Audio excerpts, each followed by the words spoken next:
Good morning, this is Dr. PK, and in this video today, I'm going to talk about chronic low back pain. Yesterday I had a video put out for chronic low back pain, but this is very different in terms of like, what does your symptom really mean?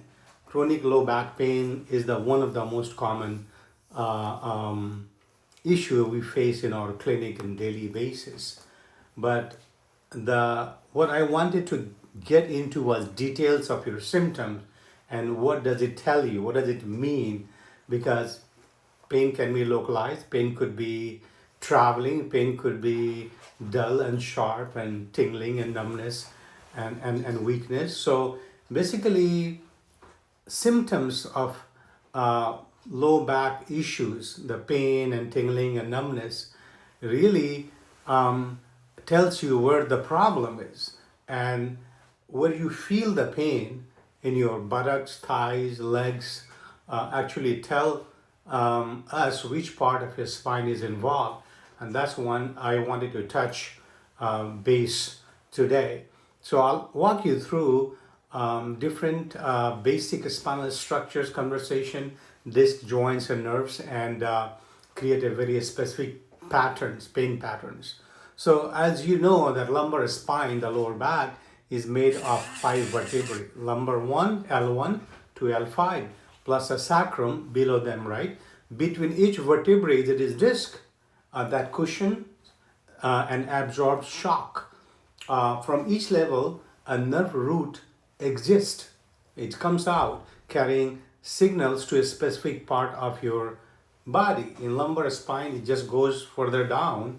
In cervical spine, it goes up and down.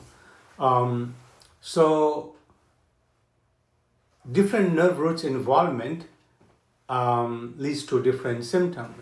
So if a disc slips or arthritis appears, or there's a spinal stenosis, those nerve roots get irritated, and that irritation shows up as a pain, tingling, numbness, any kind of sensory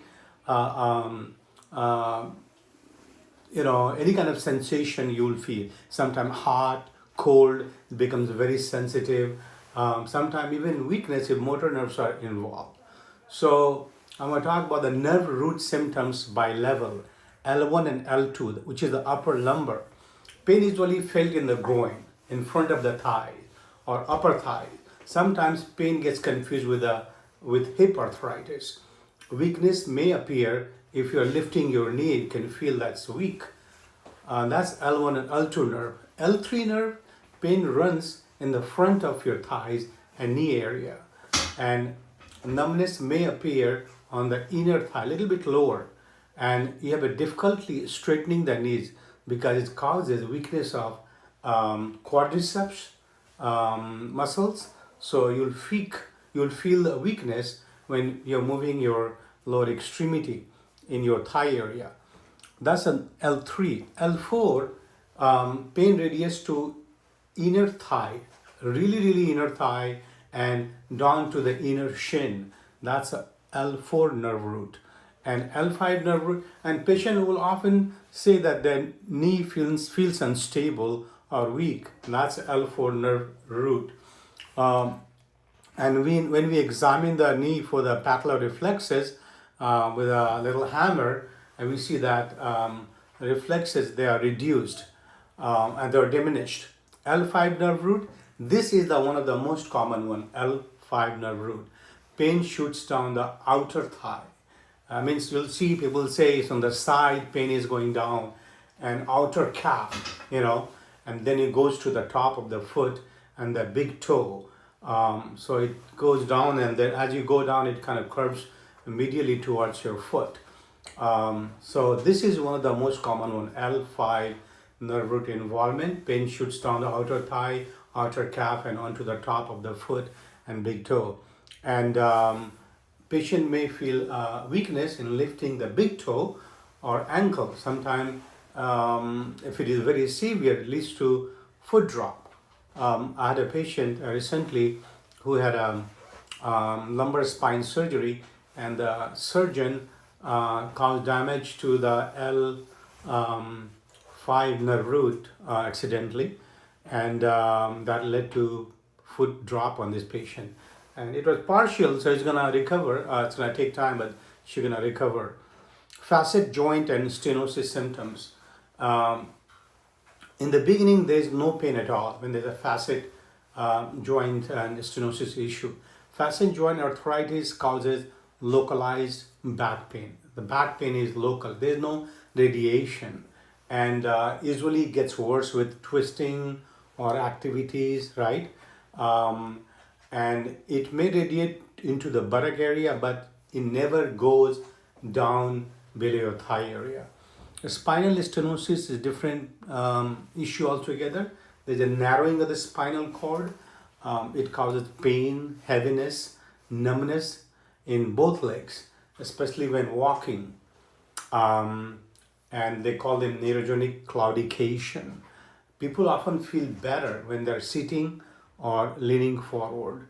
So if you're going up the slope, you will feel the pain is better. If you're going down the slope, your pain is gonna get worse. That's a spinal issue. And a spinal stenosis is really, really bad. It can lead to bladder issue and the bowel issues as well. And of course, it can affect your sexual function as well. So what you should notice, if you feel pain in a specific area of the thigh, shin, foot, or buttock, it often points to the exact level of your spine that is affected. So pay attention to where the pain travels, to any numbness or tingling, weakness in a specific movements, like lifting your foot, straightening your knees, etc.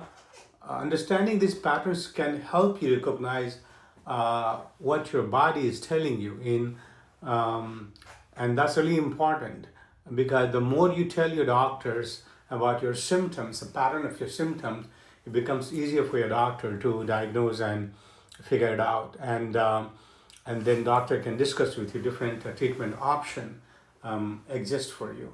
So that was all about this origin of symptoms of lower back pain, and depending on the different level of involvement of the lumbar spine. So thank you for watching. Have a great Wednesday, and we'll see again in the next video.